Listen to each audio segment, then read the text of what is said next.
Let's talk about this Fortnite Victory Royale boat. It's a 6-inch scale vehicle, something we don't typically see. This was released quite a few years ago. I got my hands on one of these. It's been in my display shelf, but I wanted to talk a little more in depth about it, what I like about it, what I don't like about it, and some things that I possibly would change. But I don't think we're going to be getting some more Fortnite Victory Royale series stuff because, well, I don't think we're going to be getting any more of that series from Hasbro, which is a shame because they were really well done. All right, how about it? Let's talk about it. Woo! I want to keep the discussion of this to just the boat. I feel like there were a few accessories that went with this, but they've been put away and I don't remember exactly what those were. Let's get a really close-up look of this boat, and you can see already how much great attention to detail went on with the sculpting, with the design, and with all of the construction of this boat. This missile does release, it has a peg system similar to the G.I. Joe one. Oh, wait a second.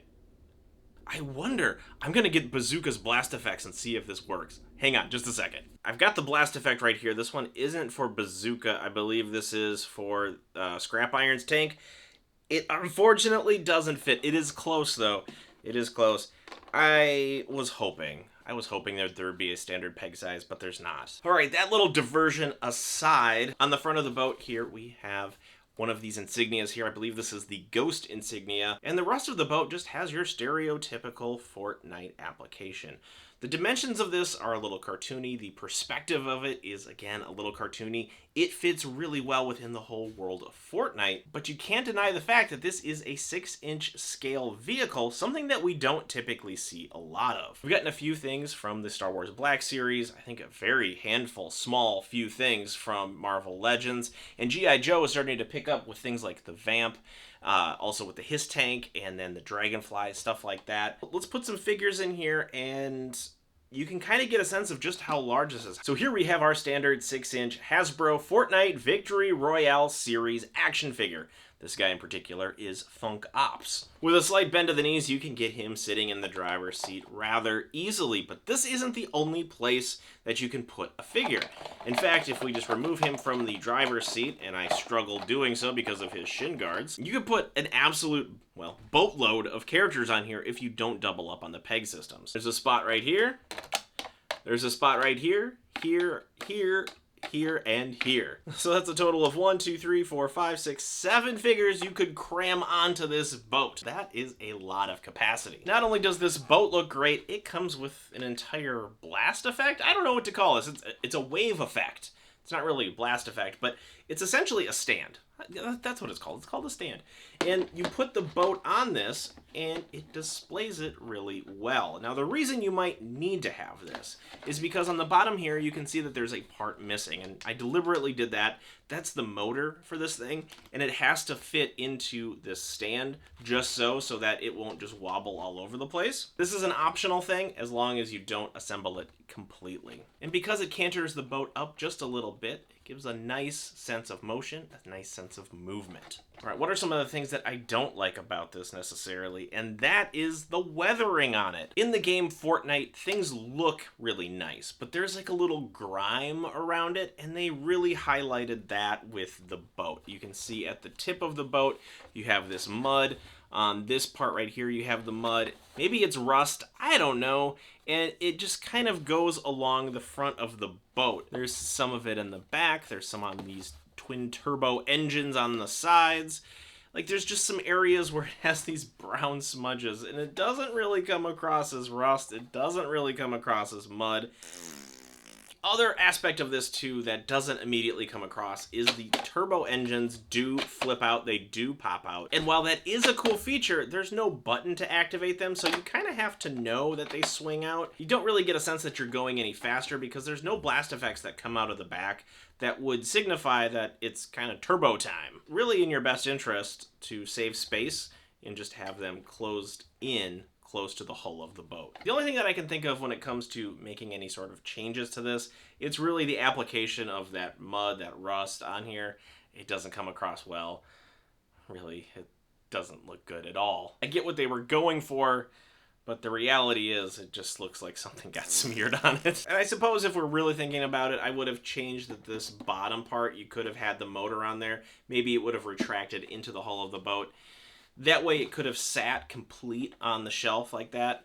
As it stands now, well, it has to stand using this piece right here. And that's if you want the boat complete. Otherwise, it just can rest just like that. 6-inch scale vehicles are a risky thing. They take up an incredible amount of space, and unless there is really good reason to have one, most people will pass because they just don't have the collector shelf space to get something like this. For the Fortnite Victory Royale series, this must have been a really big swing. The gliders from that series are really cool. Some of the animals from that series are really cool. The shark, the dinosaur, stuff like that. The fact that we got the boat first as a vehicle and not something like the Whiplash or any of the other vehicles like the golf cart was a rather interesting choice. I like that this exists because we can repurpose this for things like G.I. Joe Classified, Marvel Legends, Star Wars Black Series.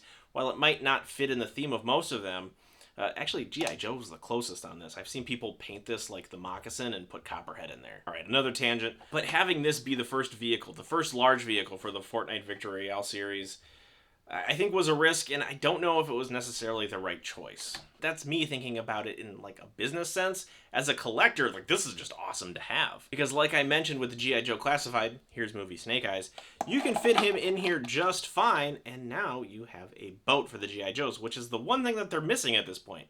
I don't think, the closest that we have, I think, is the 60th anniversary Navy diver. He's got that personal underwater like scooter thing. Now that I think about it, Snake Eyes was in Fortnite because of the movie. So this actually fits better than I originally thought. This is something extremely cool to have, and I was really happy to display this on my shelf and put a bunch of figures on this thing.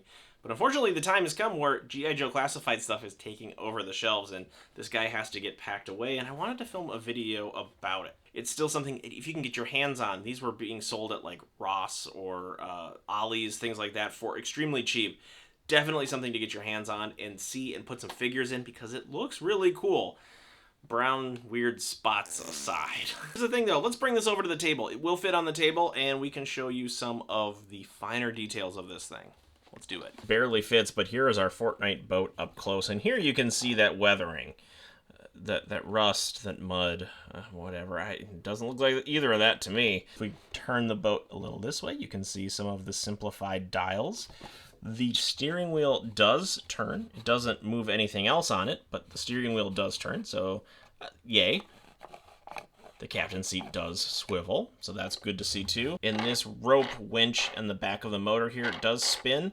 I don't know why, but hey, you know, things move. That's great. And speaking of moving things, we will look at the turbo engines. All you need to do is just move it, slide it out, and then it will pop up. And then you push it down and then in so that it locks into place. On the deck of the boat, there is some nice texturing on the planks. And you can see there was a lot of attention to detail. Here's a close-up look of that missile. You can see that it's almost the size of the G.I. Joe rockets, but not quite. And here, we'll get a back look of this whole boat. Mostly matte black plastic. You can see here, this is where the engine goes. This is where it would slot into the stand. And, oh gosh. Hi, Optimus Prime. Speaking of the stand, before I knock anything else over, let me get that. Here's the stand. It is a very translucent, clear blue plastic. And this is the port where the motor would sit. So yeah, just wanted to give you just a quick little look at that one up close. So let's get back to the rest of the discussion on this thing. If you've made it this far, you must like things like G.I. Joes, Marvel Legends, Fortnite, Nerf blasters, toys, collectibles, pop culture. So I think it just makes sense that you follow. Right? We'll see you next time.